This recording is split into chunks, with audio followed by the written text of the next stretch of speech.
welcome to Frontlines. We welcome our viewers from across the United States and Canada, Europe and the Middle East, Australia, and of course, in Armenia and Artsakh. There is no question that our nation today is in the midst of turbulent waters.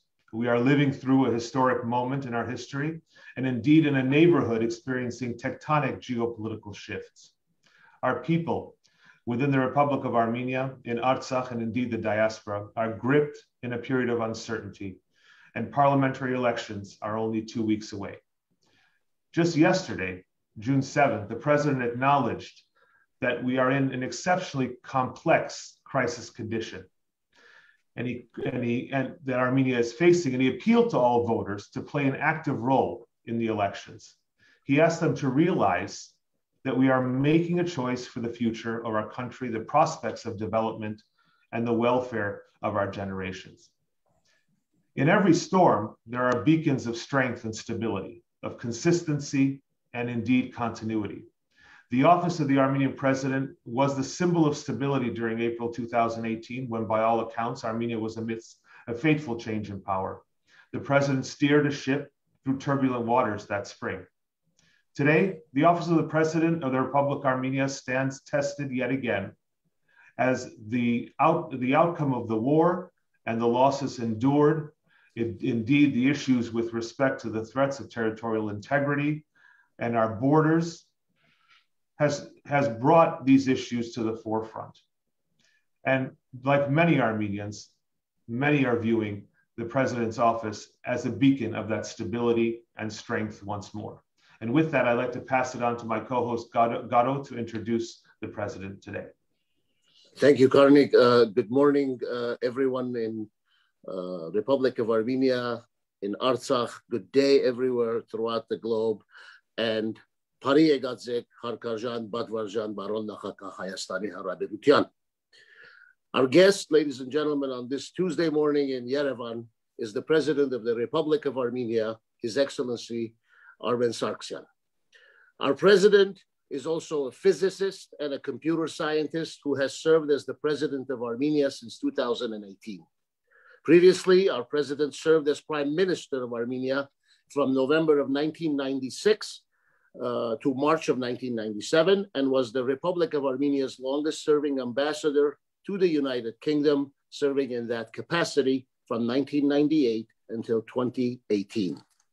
President Sarkissian assumed the presidency in April of 2018. However, prior to his presidency, he held many honorary and executive positions in a number of international organizations, including member of Dean's Advisory Board at Kennedy School of Governance at Harvard University, Dean's Advisory Board at Harris School of Public Policy Studies at University of Chicago, board member of International Research and Exchanges Board, IRX, the International Economic Alliance and Global Leadership Foundation.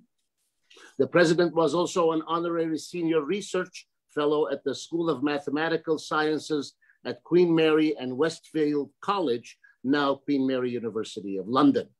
He was a member of the Global Leadership Foundation, an organization which works to support democratic leadership, prevent and resolve conflict through mediation, and promote good governance in the form of democratic institutions, open markets, human rights, and the rule of law. He has served on the board of trustees of the International School in Dilijan, Armenia, and among the many honors bestowed on to the president are the Order of Merit for the Fatherland in the first degree, St. Gregory the Great Award bestowed by Pope John Paul II, St. Gregory the Illuminator Medal, the highest honor of the Armenian Apostolic Church by Karnig II, Catholicos Patriarch of all Armenians of Holy Echmiadzin, Grand Cross with Collar of the Order of Merit of the Italian Republic, John Edwin Murrow's Global Statesman Award East-West Institute, and the list goes on.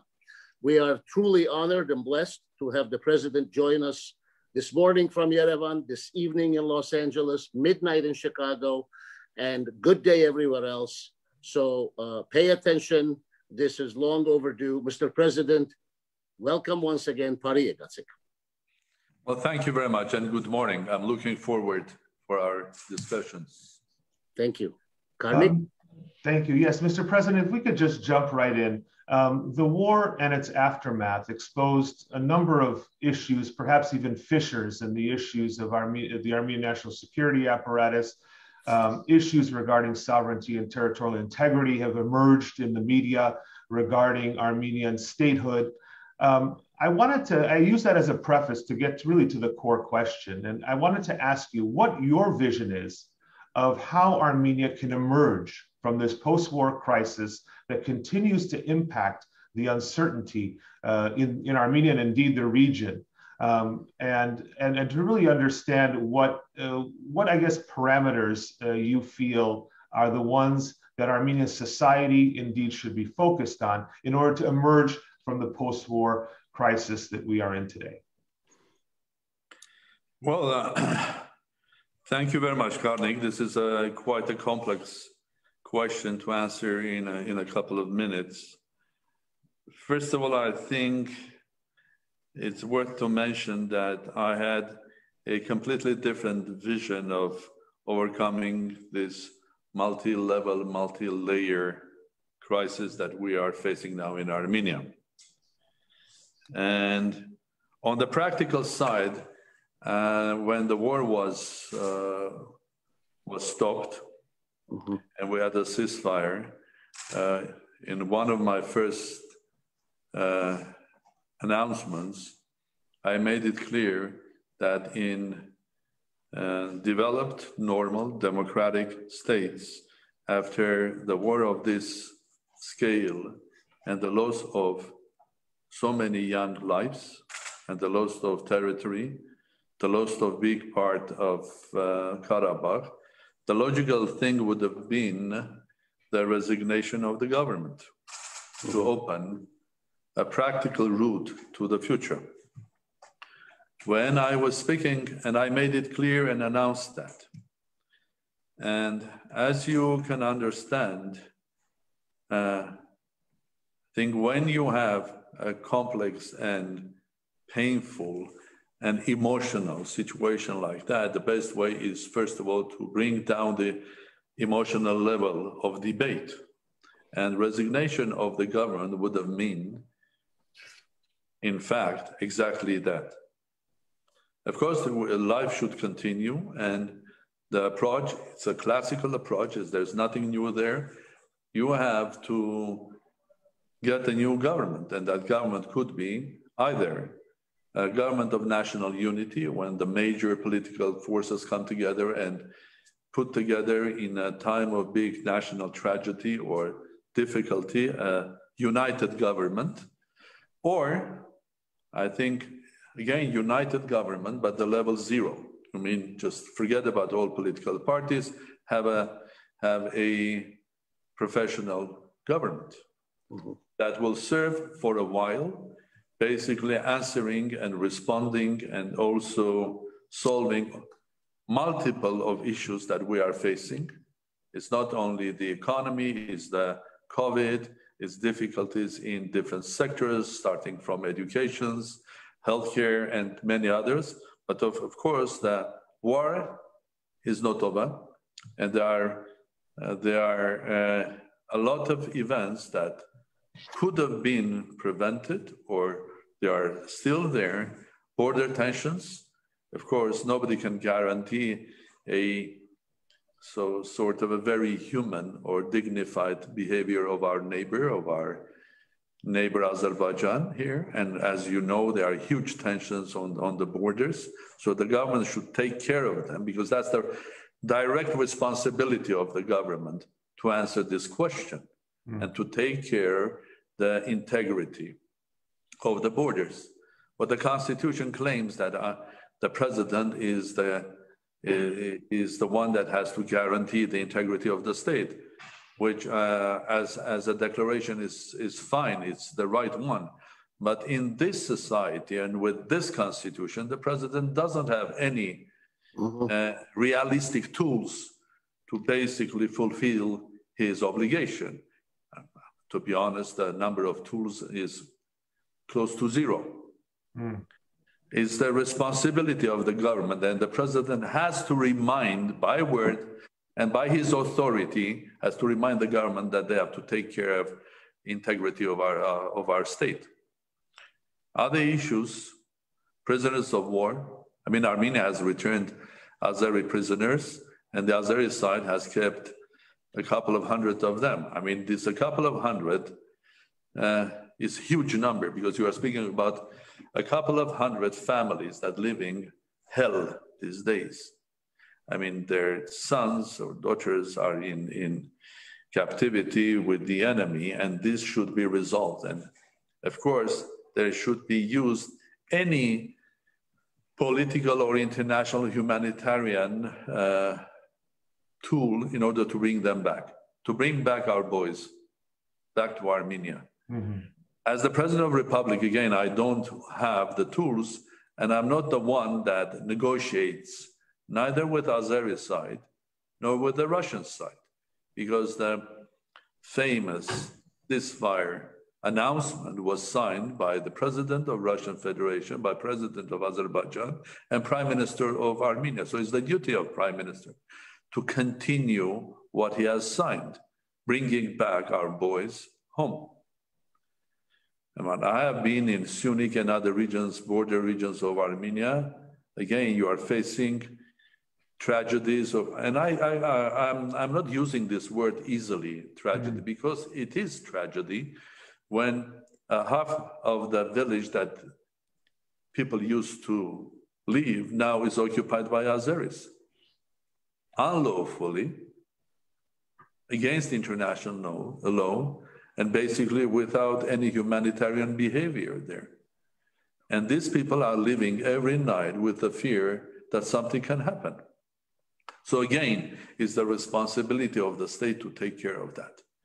So coming back to your question, I think it's very important that we should have gone choosing a new government, either a government of national unity or a professional, fully professional government. Mm-hmm. Again, unfortunately, the president doesn't have the tools.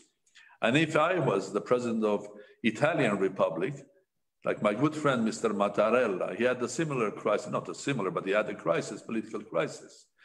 But because the Italian constitution has an article number 88, which is one simple sentence that says in the times of crisis, the president can dismiss the parliament.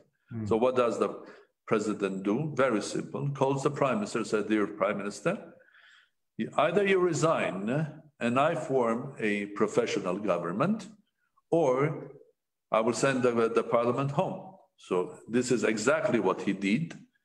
And as a result, the prime minister decided, but it's better for his party to stay in the parliament. So he resigned. Mm. While in the meantime, President Mattarella brought Mr. Draghi, who used to be a non-political person, he used to be the governor of the Central Bank of Europe, as a professional prime minister, and they created a professional government. They overcame the crisis, and the country is in a stable situation. So that's very important. So my suggestion was, but unfortunately, the government and the prime minister decided to take another path, and they stayed in power. And again, as I said, there is no way that I can force them. The only tool that I have is my word, and trying to convince the other side or the other sides that this is a better way rather than the one that you are choosing. While having this, having a time, let's say a year for temporary government, I think we should have been using that, first of all, to change two things, the constitution and the electoral code. Why the constitution? Because my experience, as the head of the state, but also as someone that has gone in a laboratory called Republic of Armenia with this constitution for 3 years, as a scientist, as a politician, as a president, I can confirm and I can prove that our constitution doesn't work properly. And if we go deep inside and try to realize what was the reason that we failed during the war, well, there are many reasons, of course, for that. It's historic reasons, there are many reasons, and we can have a debate for hours about this. But one of the reasons is the Constitution. The Constitution which is called parliamentary, but in reality, it's a constitution of super prime ministership. Anybody getting into that position will always have the sort of a second thought that will become first thought to continue like that, because you have full power and no responsibility. And that's human. You have to be very strong as a human being, as a politician, to overcome this and decide to change it. Now, life has brought us to an edge that even the prime minister has recognized publicly that we have to change it. The current leader of opposition, the person that is leading in the election campaign, second president of the republic, Mr. Kocharian, he has recognized that we have to change the constitution. And there are many reasons for that. As I said, to make it blunt, I mean, according to this constitution, one person with his party designs the parliament, fine. Then that same person designs the government and becomes the prime minister. And that same person, through the parliament, designs the president, because president is elected by the parliament. That same person, through the parliament, designs the constitutional court. That same person, through the parliament, designs the legal system and the courts. So what do you call this? Where are the checks and balances? Where are the checks and balances? They don't exist. So theoretically, it doesn't matter, are you presidential or parliamentary, okay? If you have the checks and balances, then hopefully it will work. But if there are no checks and balances, it can't.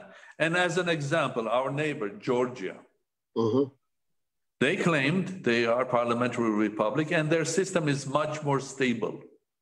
And I can bring you a couple of examples connected with the Georgian presidency.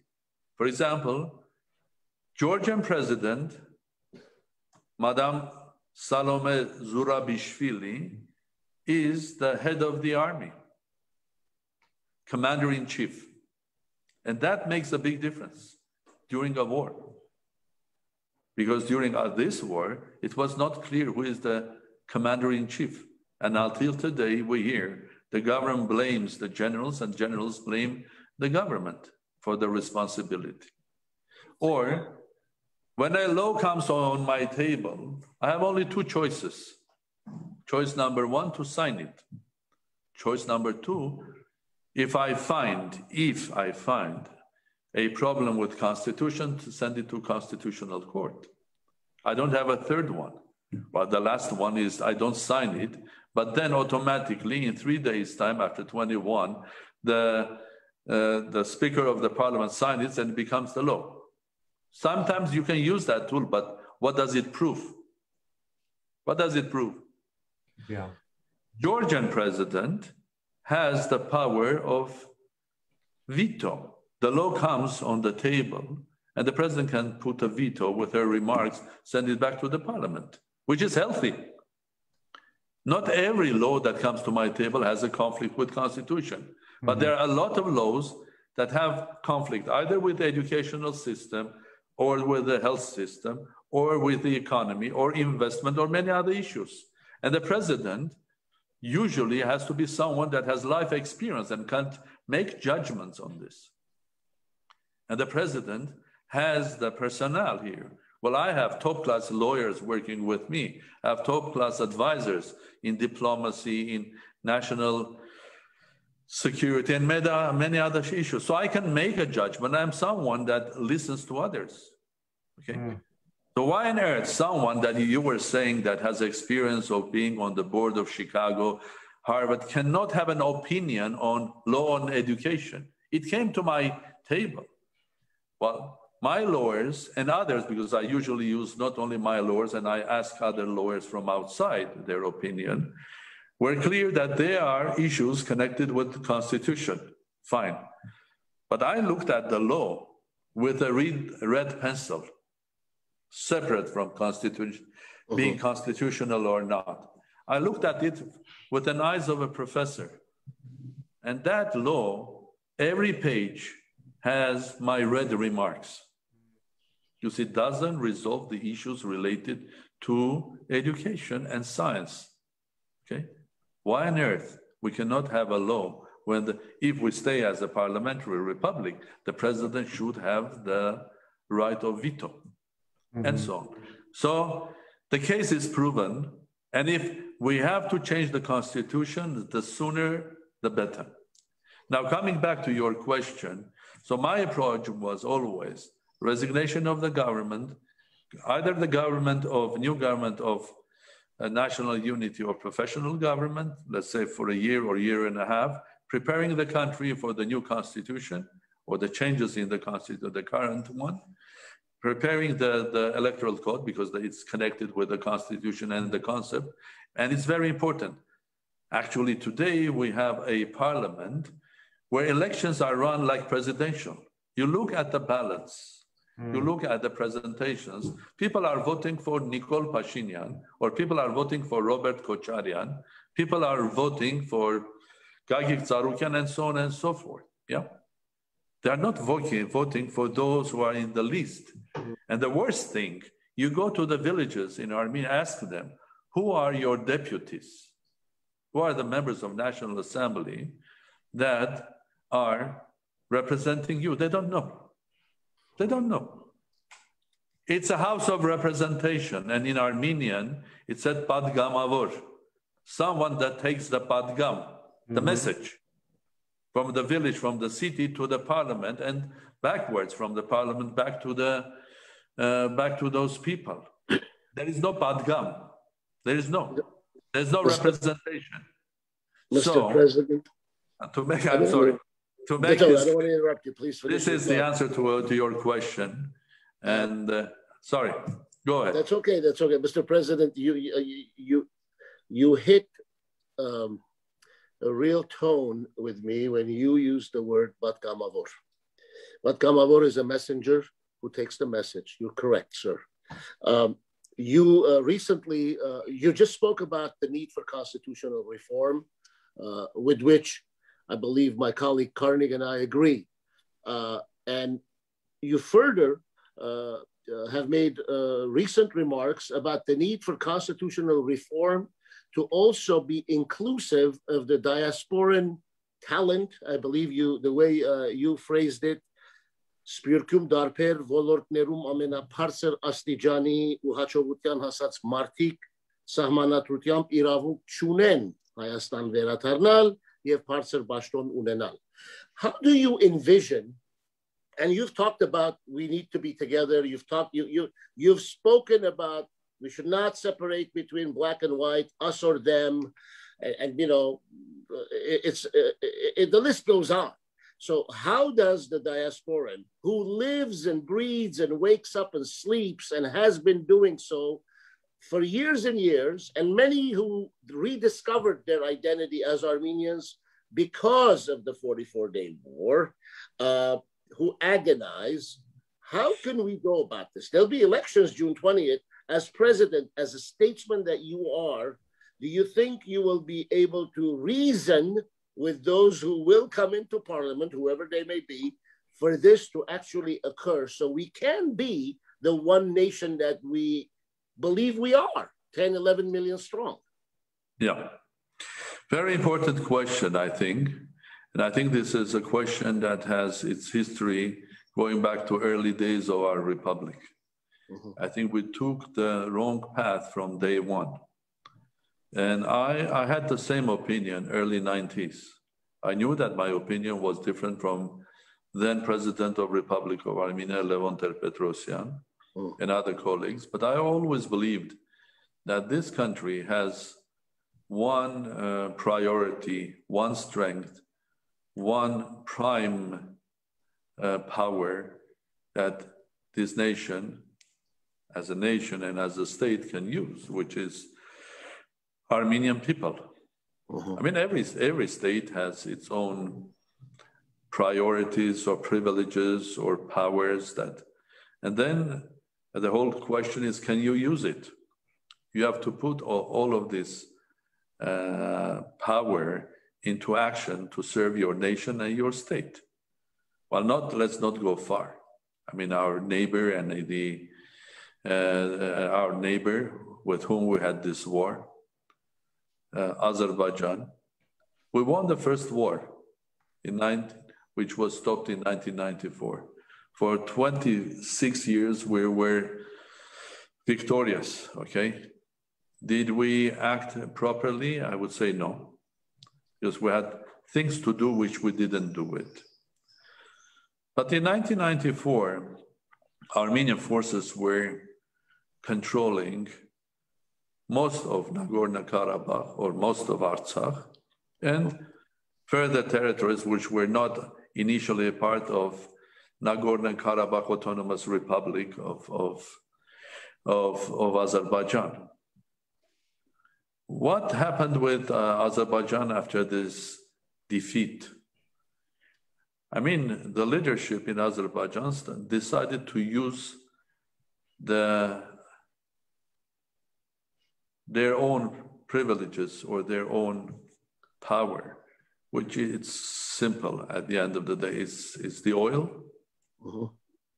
It's the being a logistic crossroad from the roads going from Caspian, Central Asia, further down to the west to Europe. To use their friendship with Turkey full scale, and of course to use their friendship with Russia as well for components, okay?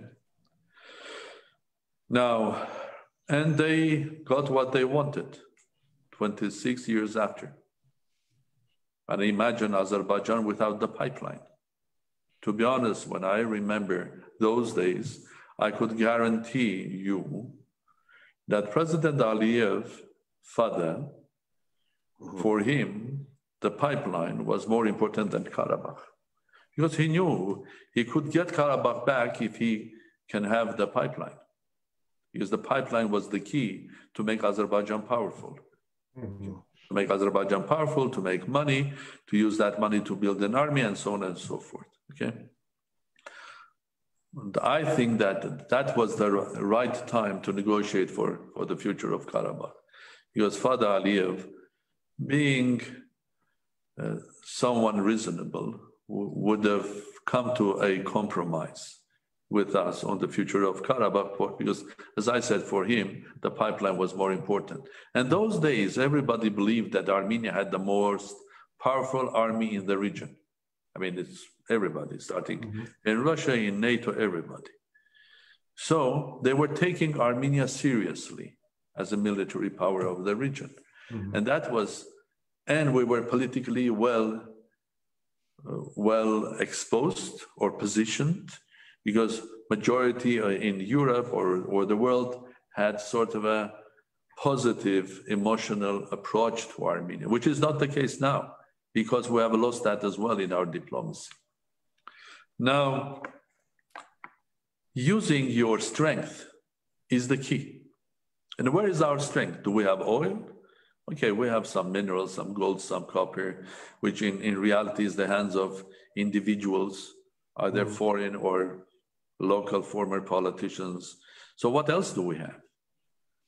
The real value that we have is our nation, the talented people worldwide, hardworking, with knowledge that they have accumulated, working in different societies, different cultures.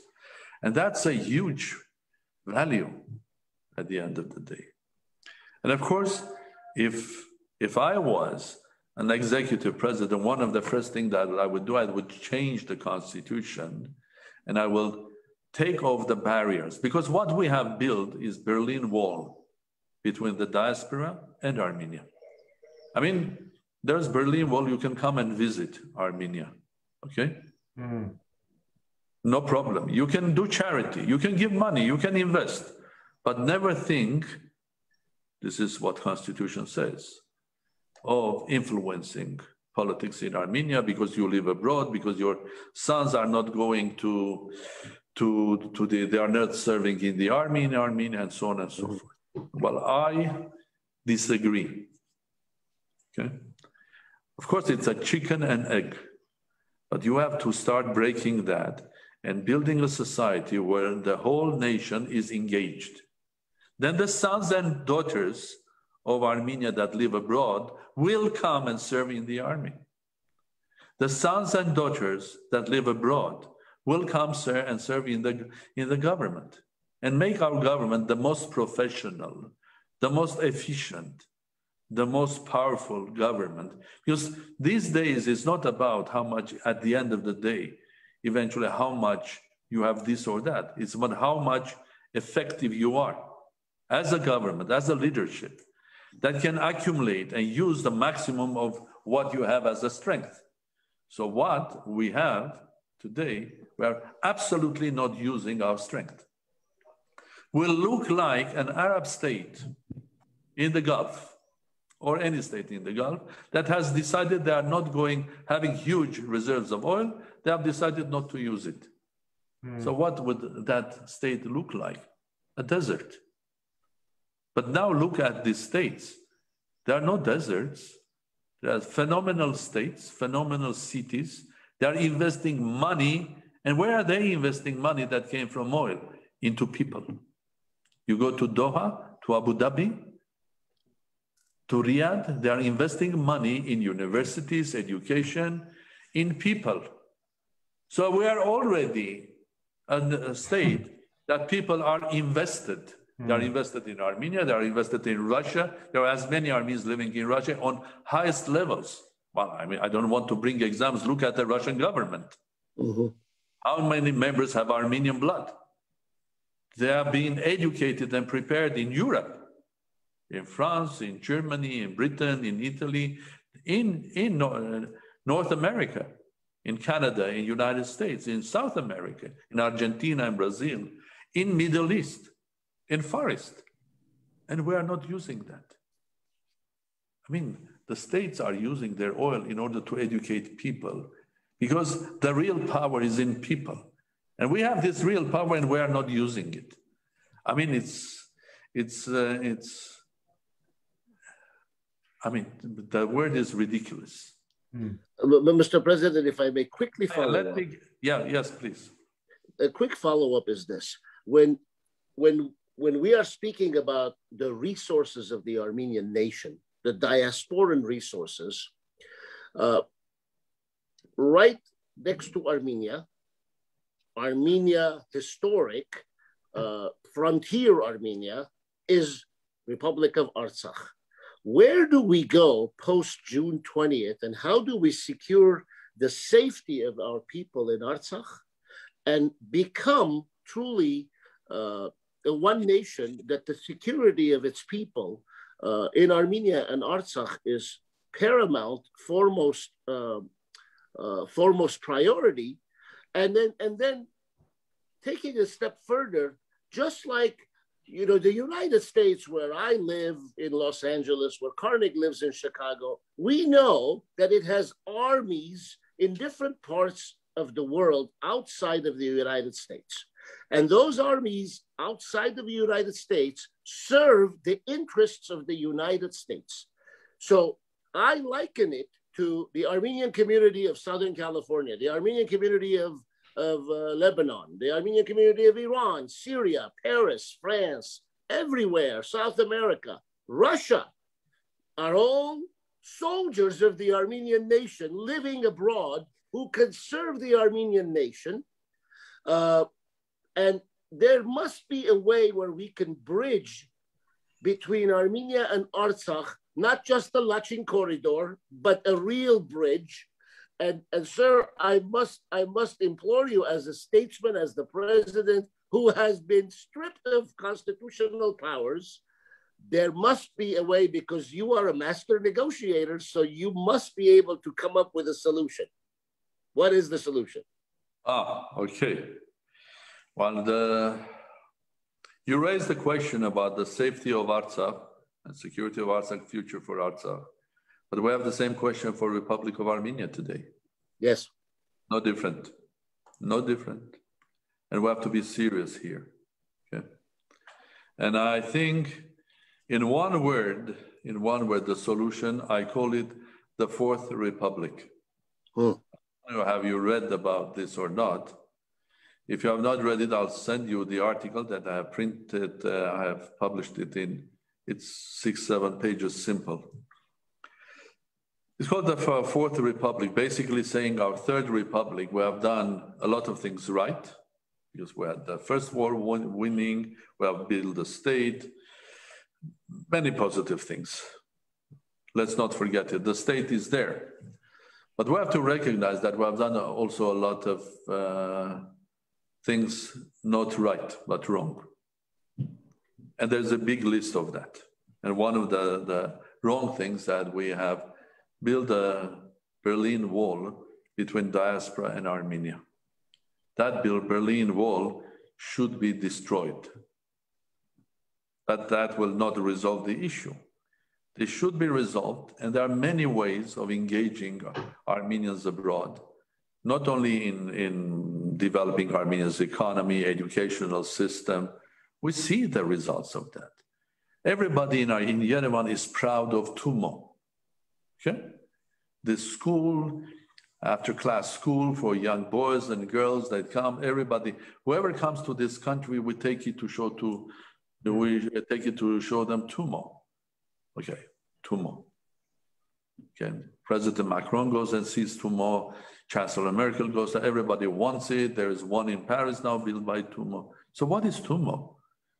It's an idea that came from a gentleman that you know very well, from America. And he brought his money, his ideas.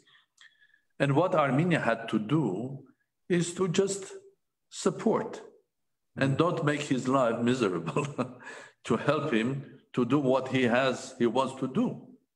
You spoke about Diligent School. Mm-hmm. Where did it come from?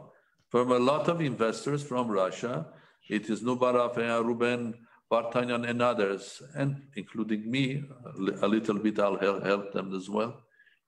So it is a result of the action of diaspora. Okay, the Armenian Electricity Network is owned by Savel Karapetyan from Russia. Mm-hmm. He invests into the electricity system in Armenia. Everybody comes to Armenia now, they are proud because there is a modern airport there. Mm. So who built that? Eduardo Ernequian. Okay. I mean, you go to Echmiadzin now. I mean, there were two families, Manoukian families, Alex Manoukian, Luis Simon Manoukian, and also Vache Manoukian and Tamar Manoukian. They made huge donations to the church and revival of our church because it was disaster in early 90s. I loved Karnig the first. He was my good friend, our Catholicos. But the condition that Echmiadzin was in was disaster. I mean, material condition. I mean, Karnig the second has done a magic by giving confidence to a lot of the people who donate money. Mm-hmm. A lot. I mean, Hovnanians, the same Ernequian, as I told already, Manoukian family, Vache and Tamar Manoukian, and many others. And they invested in the economy as well, all of them. I mean, current Armenia is already doing well because there is huge support from diaspora. Imagine that support goes higher on an order 10 times or 2 times order, 100 times. Mm-hmm. And of course, you can engage people from diaspora, including you, in what is happening in Armenia, in the legal system, in the courts, having your advice in much more vigorous and energetic way. We can engage them also. In public policy and real policy. I mean, how on earth a country like France that has diaspora worldwide, but if you compare relatively the number of citizens of France compared with the number of diaspora they have, well, you cannot compare that with Armenia. In Armenia, we have around 3 million people living. We have, God knows, 3, 4, 5 times more Armenians living abroad. There are at least as many Armenians living in Russia as in Armenia. Mm. I'm not thinking about California, France, and many, Argentina, and so on and so forth. Okay. There are no 3 times France. There are no 250 million French people living in the world. No. But France inside the National Assembly, they have people who have double citizenship by definition, and they represent their diasporas. And one of the formulas, it's one of the possible formulas that can be applied to Armenia, or maybe we can find a different one. And the formula is very simple. 2-3 countries of the north or the west north of Europe, they have communities. First of all, you connect the community with the embassy. So they come and register as an organization. Secondly, when the election time comes, okay, that special committee, which is attached to represents the community there, let's say in UK or in Denmark or in Holland, they organize elections of their representatives from their own community. And the rule is that person should have dual citizenship, both citizenship of France and Holland, okay? They are elected on a specific seats in the National Assembly that represent diaspora. So that's a solution for you. Mm-hmm. There's nothing wrong with that. At least we will have Padgam Avor that will bring Padgam from diaspora and take a Padgam from Armenian National Assembly to the diaspora. I mean, you make the parliament 150 seats, give 30 seats to diaspora. 120 is the others. There is another possible solution. You create a second chamber, Senate. Mm-hmm. Okay? I'm not suggesting this. I'm saying that you have to be creative to find a solution for your own sake. And in the Senate, you can have, it's a House of Representatives, and basically what you have, specific number of regions of Armenia put their representatives.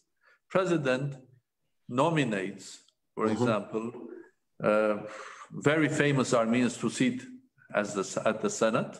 I mean, worldwide known names of Armenians that have experience of life, that have been prime ministers of other countries, or there have been ministers of other countries, politicians, or great scientists or great business sitting at the Senate.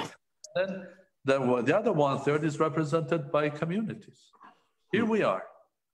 I mean, those who will be sitting in the Senate will be highly regarded people, and they will represent the diaspora there. Mm-hmm. Of course, we can and we have to engage people living in diaspora in living a normal life as in Armenia. You come to Armenia, you get a residency, you pay taxes. You are an Armenian. There are states, like the obvious one is Israel. Mm-hmm. Everybody outside Israel takes this not as a responsibility. They take this as an honor to go and serve in the army. I have so many Jewish friends living in New York, in London, and these people are, I mean, multi-billionaires, but they send their children to serve. First of all, because the army is strong, there's discipline. They can trust the army their children. Very important. They can trust the army their children. Okay. Now, this was about a little bit about diaspora, but the Fourth Republic is to recognize and openly speak about the problems that we had before. There are several of them, okay? There are several of them. And one of them is that we lived a life, political life, where virtuality was stronger than reality. In Armenia, Facebook is everywhere, but in a small country like Armenia, for years, people were treated and they were forced and educated in order to have their main information from a Facebook. And in Armenia, the outlets or the source of information is politically controlled. I mean, it's not a secret. You look at the Armenian television, except the one which is the state television, the public television, which is controlled by the government. All the others, you know and I know who owns them. And there are sources of propaganda rather than serving the true information or analysis. So does it help? No. The same is with Facebook.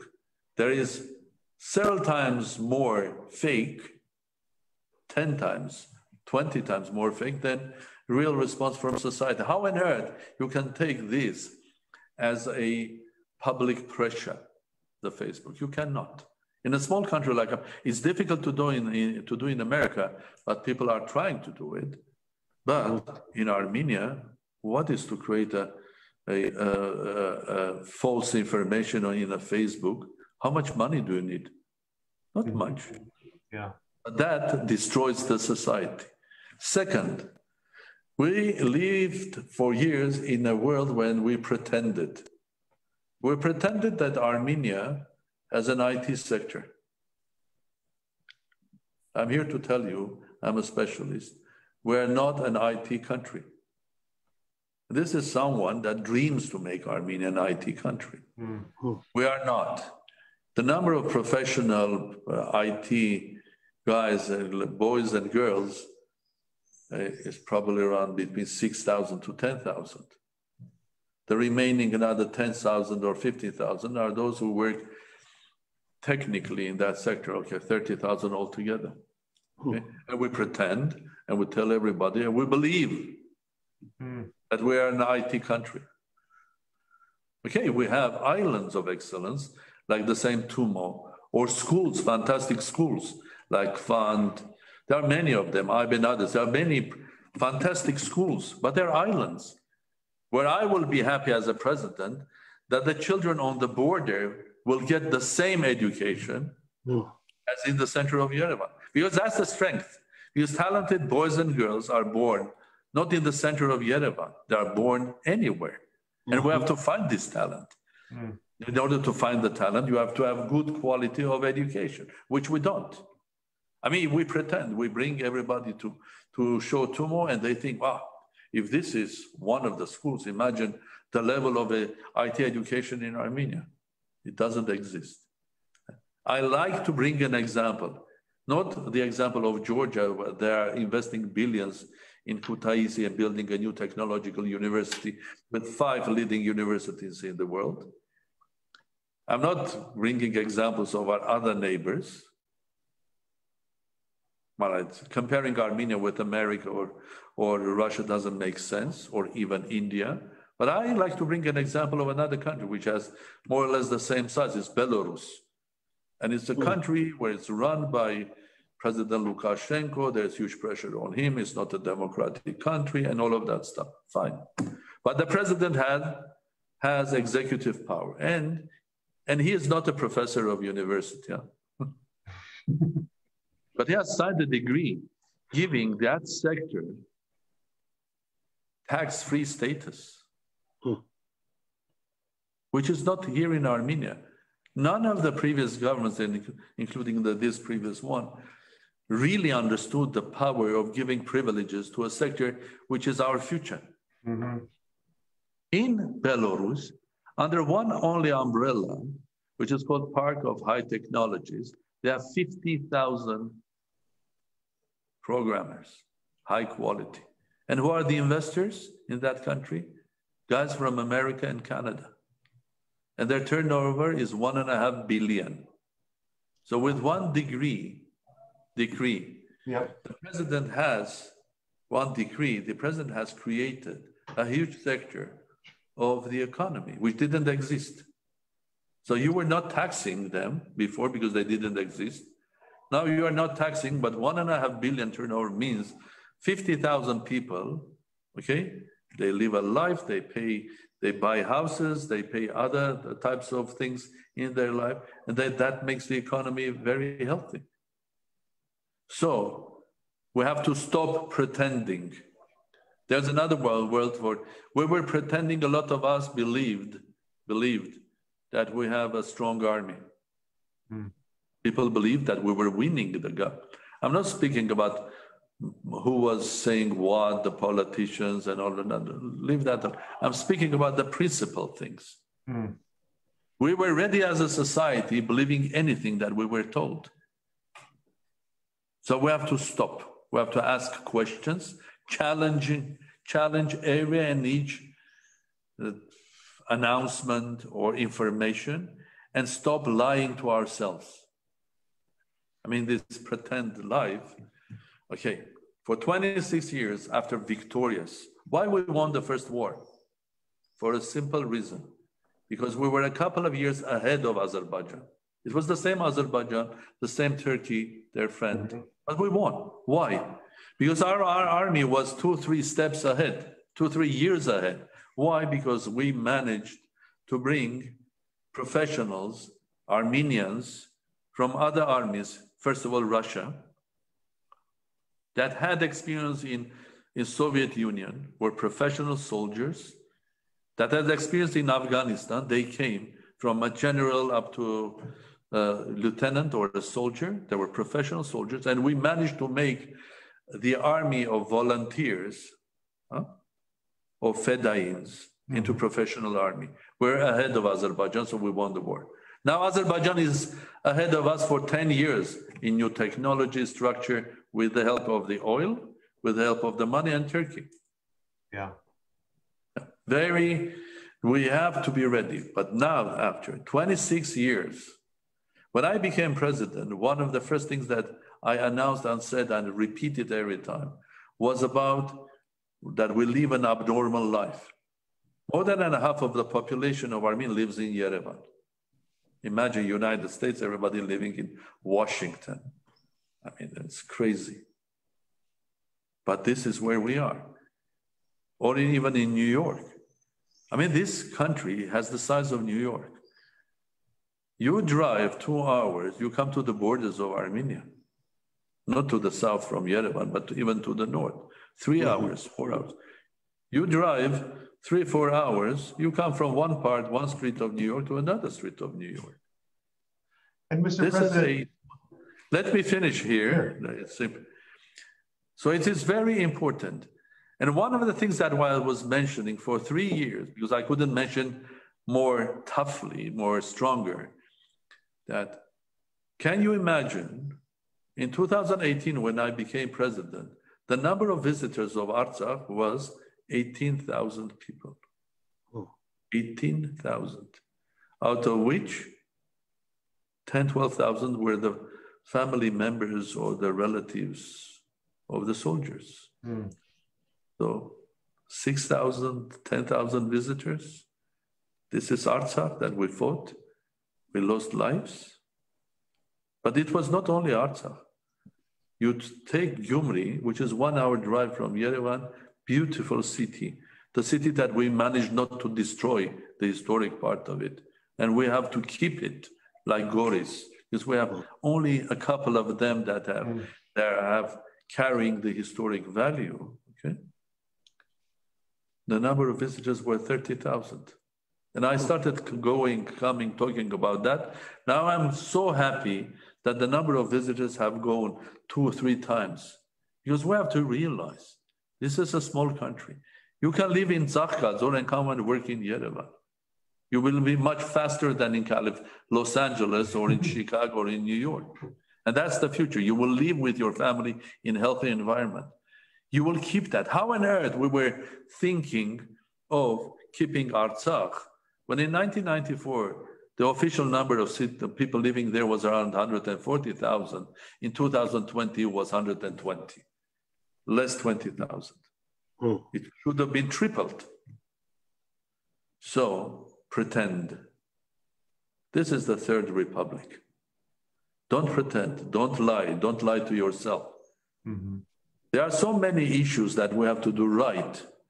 And if we do it right, we'll get to the Fourth Republic. We will use our strength. We'll use the diaspora in the Fourth Republic, which we were not doing why a guy whose name is Stanley Fisher, living in America, who was first deputy director of the IMF, in one day gets a citizenship of Israel, the next day he is the head of Bank of Israel. Why can't any Armenian, why can't Nubar Afeyan become the Minister of Education in Armenia? He can be a professor at MIT, be the founder of Moderna, but he cannot be a minister in Armenia. Why can't Lord Darzi, who is the creator of new modern healthcare in UK, advising President of the United States, the Prime Minister of Japan, build the biggest hospital in the world in Doha, he cannot be minister in Armenia. I mean, this is ridiculous. I think we have to change it. And if you combine all of these changes, I call it Fourth Republic. And to be honest, when you just wrote me your questions, I decided I just put on paper, and let me just read a paragraph of that. Sure, please. I'll send it to you, but I will advise, read that small article that I read, the Path to Fourth Republic. But I wrote it because I can tell you, but I think if I read it, it will be better. So your question was, what are the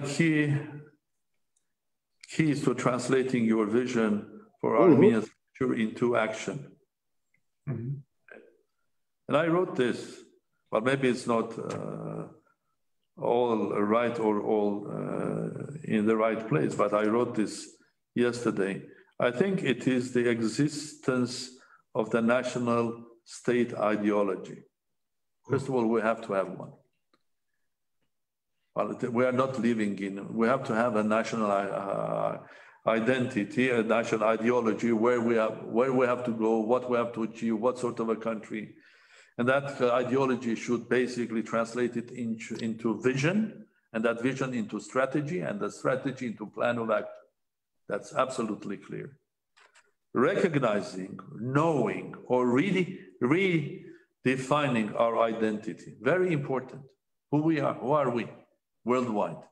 Our identity matters because the strong small states usually have a very strong identity.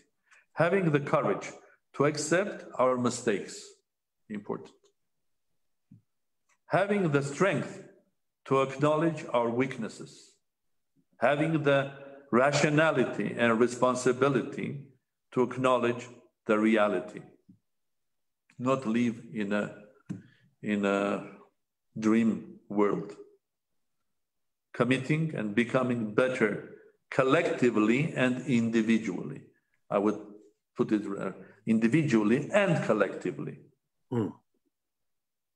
Unity of all Armenians all over the world. Strong vision, hard work, professionalism, and responsibility. Then it comes.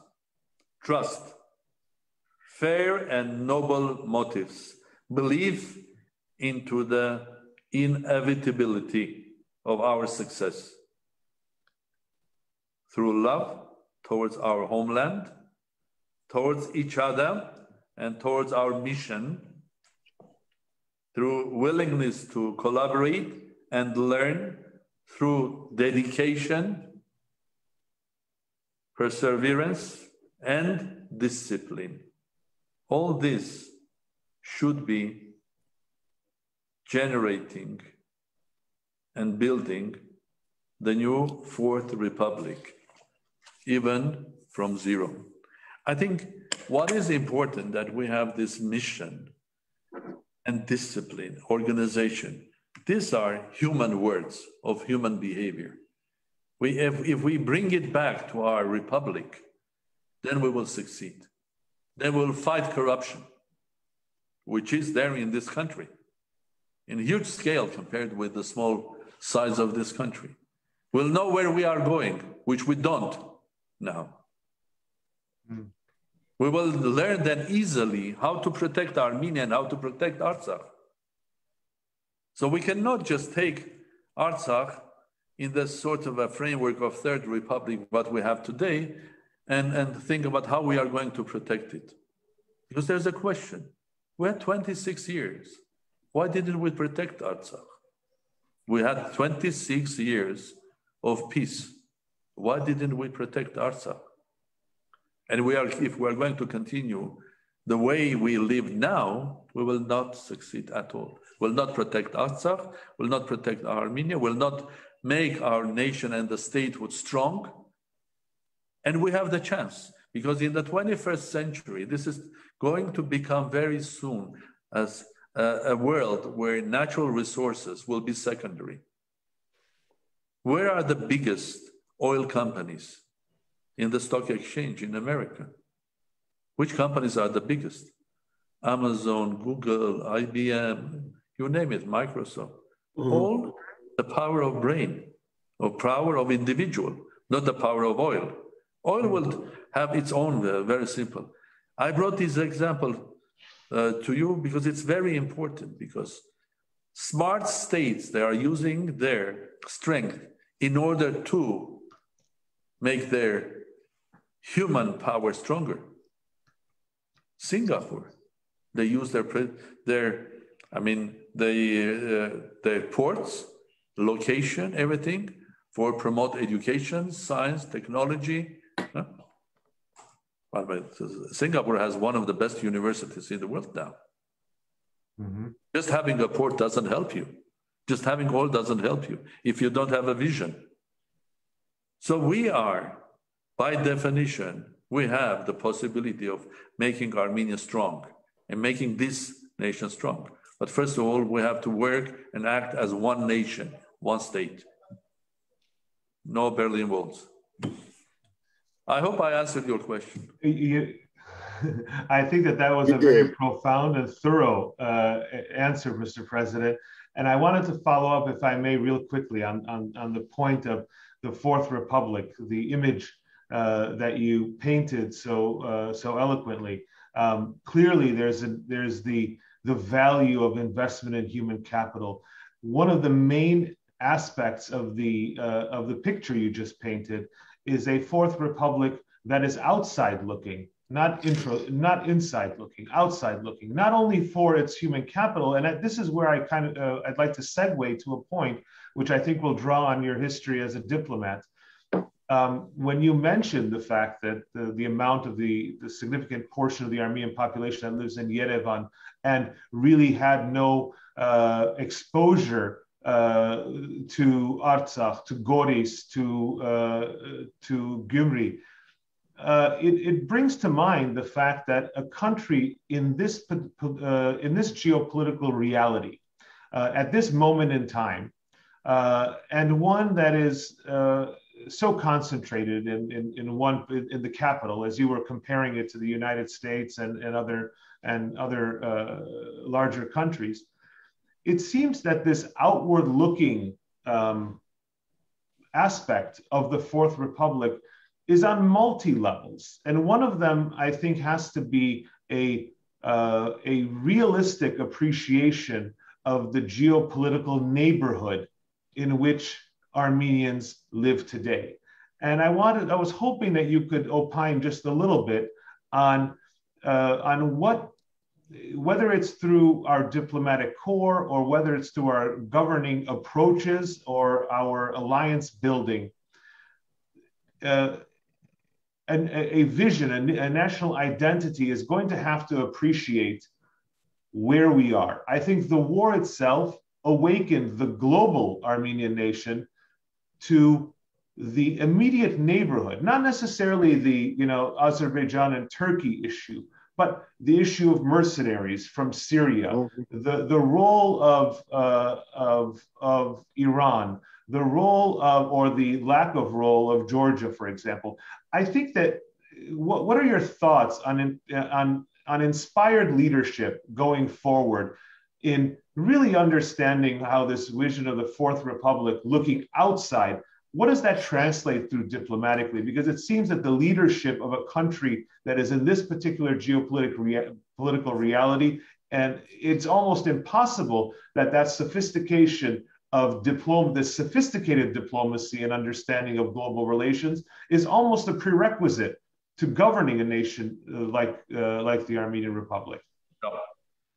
Well, I agree with you. It's an important question that you are raising. There is no way that you can have Fourth Republic, which is basically inward looking. No way.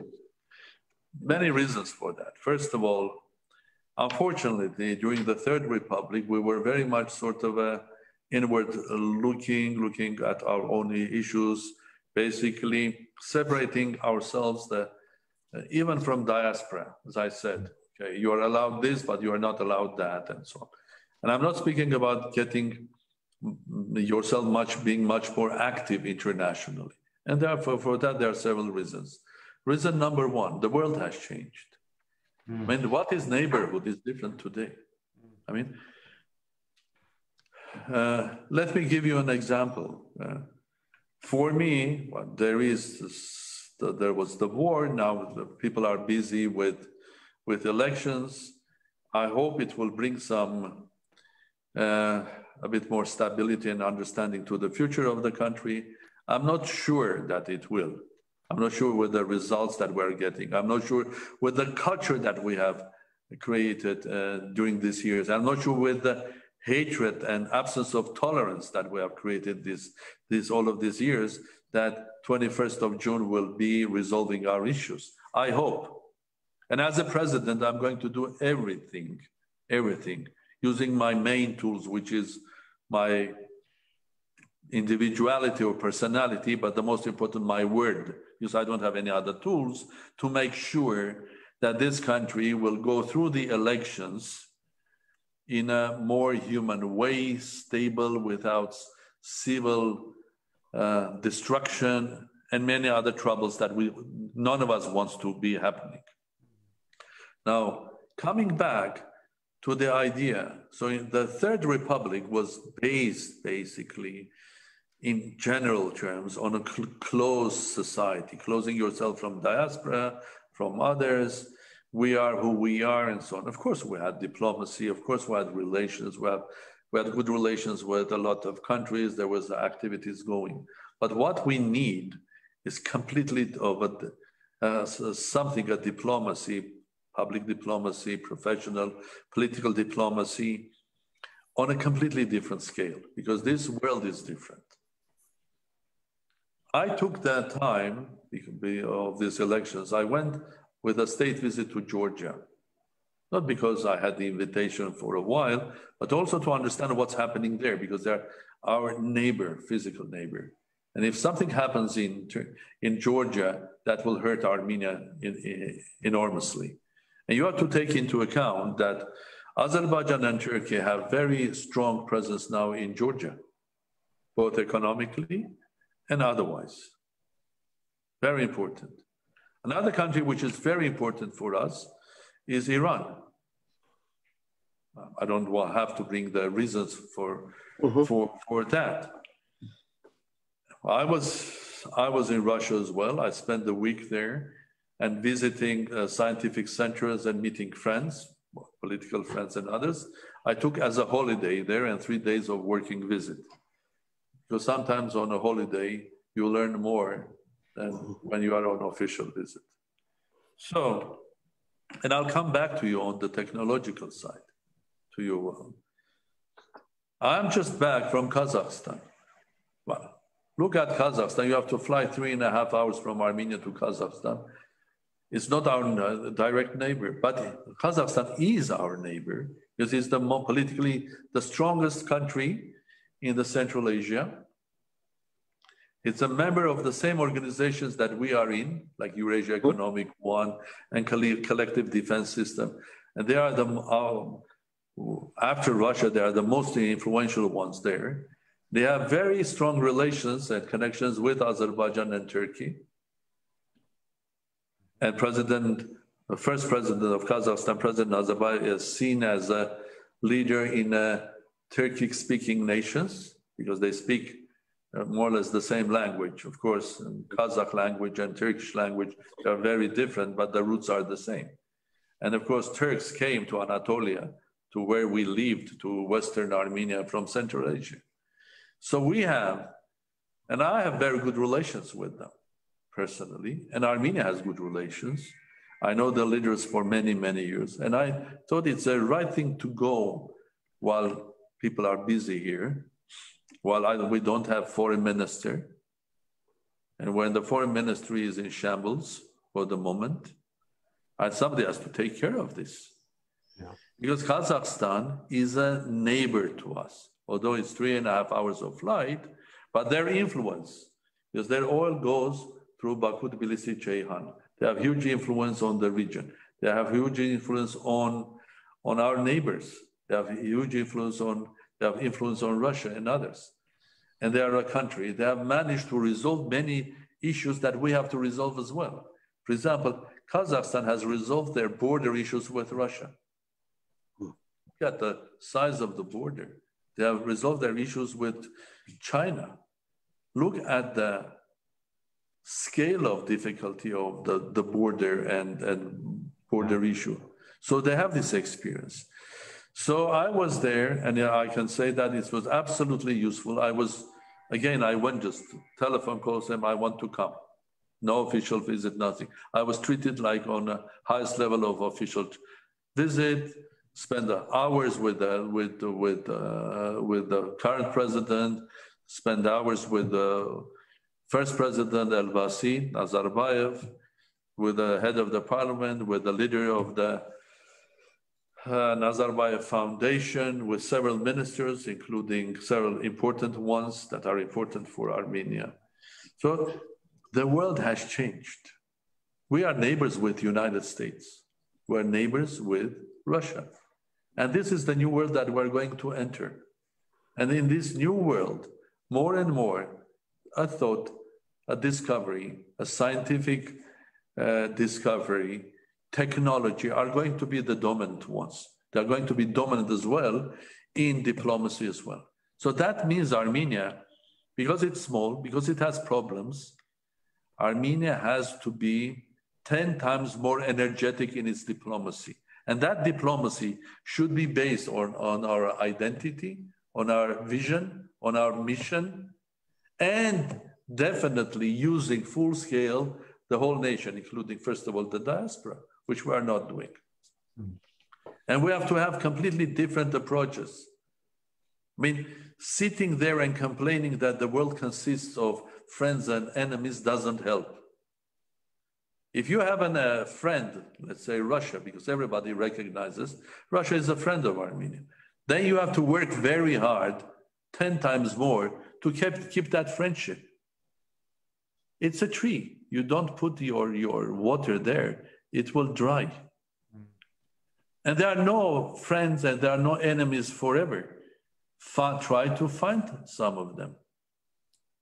I went to the Holocaust, 75th anniversary. Among me were leaders of many nations. The United States represented by the Vice President, President Putin, Macron, President Mattarella, everybody was there. And the President of Armenia was there. While President Azerbaijan was not there. And my presence there was appreciated. And I had open discussions in the Knesset and with the president, because there was no prime minister, that Netanyahu was acting prime minister. I saw him, but openly speaking about recognition of Armenian genocide, openly speaking that that's an obstacle. The moment this is done, we can build our relations. Why on earth Arab state, Emirates, can have, being a part of the movement for liberation of Palestine, can have relations with Israel? And why on earth Armenia cannot have it? While being in Israel, as far as I know, I was the only leader that not only stayed in Israel, but I went to see Abu Mazen, the head of Palestinian Authority, of President of Palestinians. I was the only one, because I asked who else came there. A lot of them went to the holy places, but they didn't go see Abu Mazen. I went to see, because this is the policy that we have to run. We have to be very friendly with Arab friends. But I'm personally using my connections with the Gulf states, where some families are family friends, leaders. And I want to put that for a service to my own country. Because we didn't have a firm policy. Where is Armenia in the Gulf? And what is that the Gulf can do for Armenia? They can put pressure on those who are not friends of Armenia. They can put pressure on Turkey and Azerbaijan, or they can be helpful, or they can invest in Armenia, in Armenian science, technology, and they want to do that. So it's very important to redefine our policy, our diplomacy. But in order to do that, you have to define again, what is your identity, mission, strategy? What is that we want to achieve in 30 years' time? Mm-hmm. If we don't identify, we're going nowhere. We're just surviving. Our neighbor Azerbaijan had defined 26 years ago, they want to return that lands, okay? Is that right? And our tragedy. And what is that we have defined where we want to go? Can you tell me? Can you tell me? Karnig, Garo, no. Because there is no defined mission for this nation. And this nation cannot live without mission. We have to have a mission. And then Fourth Republic becomes the tool of making that mission reality. And in that mission, it's very important. We have to be absolutely modern. Because the strength tomorrow, or today already, is artificial intelligence technology. This war was not lost by these young boy soldiers. It was lost because we didn't have the drones that we could have. These drones you can buy them. Why didn't we buy them?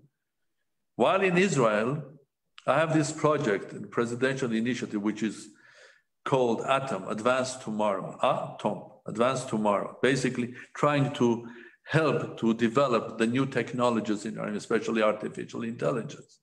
And we have agreed with many companies, including French companies, top names, I'm speaking to top American companies. We have pre-signed with another 15 companies. And I was in Russia speaking to the top Russian universities and so on and so forth, signing with them to make Armenia a state of artificial intelligence. Because that's the way we can win tomorrow. Tomorrow's drones are going to be driven not by operators, by artificial intelligence. Tomorrow's agriculture is going to be driven by artificial intelligence. And we have to invest also in high-tech, in biotechnologies. Luckily, we have these great guys that work worldwide in there. While in Israel, because I know they have the technology, They were the ones that sold to Azerbaijan drones. They are further than drones. And we could have bought from them. No question, but we didn't. Mm-hmm. But while there, I gave 2 lectures in 2 universities, one in Haifa, Technion, and one in Tel Aviv, the Technological University. They were shocked because the president coming and giving a talk about the future, about new technology. But as a result of that, we had an agreement, signed MOUs in order to collaborate with them. Israeli army is fed from these universities. We have to learn from them. They are ahead of us. So are the American companies and universities. So are European ones. So are the Russian ones. Sitting and saying that we have IT, pretending that we have, we'll lose another war. This time even worse. We have to look at reality, recognize reality, and then work hard for years to achieve what we want to achieve. Mr. President, I was going to make my final question to you this morning in Yerevan about the level of optimism you may have about the future of Armenia, the future of Artsakh, the future of the Armenian diaspora. But you mentioned about what is our vision. We didn't have a vision. I thought in the diaspora, at least for me and many others like me, we thought our vision all along was to find a final solution to support the right of self-determination of the people of Artsakh. We never thought Armenia was weak to the point of being taken over, not just in the war of aggression against Artsakh, but now within Armenia territory, in Syunik, where Your Excellency, along with our dear friend, the Ombudsman of Armenia, Armen Sarkissian, had a multi-day visit not too long ago, where every day we hear several reports of human rights violations, sovereignty violations. So with all of that in the backdrop, do you see a way where the Syunik region crisis will end favorably versus the tragic 44 days that befell upon Artsakh. And finally, I will return to my thought question all along. Are you optimistic with the Fourth Republic in mind, of course? Well, I do believe even today, if you have a strong government and a strong hand, you can protect Syunik and resolve the issues. And when I speak about strength, I not only speak about the strength of the army. To bring back the strength of Armenian army, we will need years. Mm-hmm. But to have a strong presence in Syunik, it's a different matter. You have the means to have a strong presence in Syunik. Secondly, you have to have a strong voice when you negotiate about the current situation, both on the borders in Syunik and in Artsakh. So we need a bit different diplomacy here, talking to the same people, to Azerbaijan, to Turkey, of course, to our friends Russia and Georgia. I think we have very quickly to redefine our means, diplomatic means, and the strength of the voice, and how do we play this? And I'm absolutely sure that it's possible. Coming back to your second question about as a mission to make Artsakh strong, you mentioned yourself, you were believing that Armenia was strong enough in order to fulfill that. That brings to the points that I read to you about stopping lying to ourselves. Mm-hmm.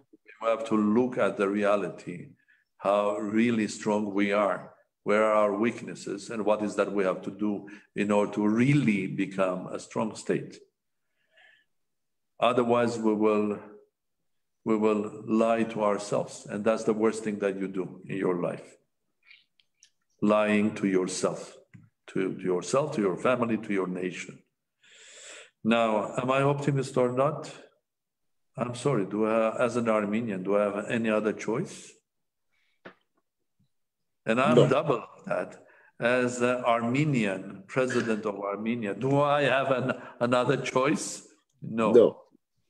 And to be honest, I am not only optimist because of these two reasons, being an Armenian and the president, but because also I see the huge potential that we still have to build, using the human potential of this nation, to build a very strong state, a state of 21st century that is focusing towards future rather than the past, because all of the past problems will be resolved, all of them, if we have a strong presence in the future.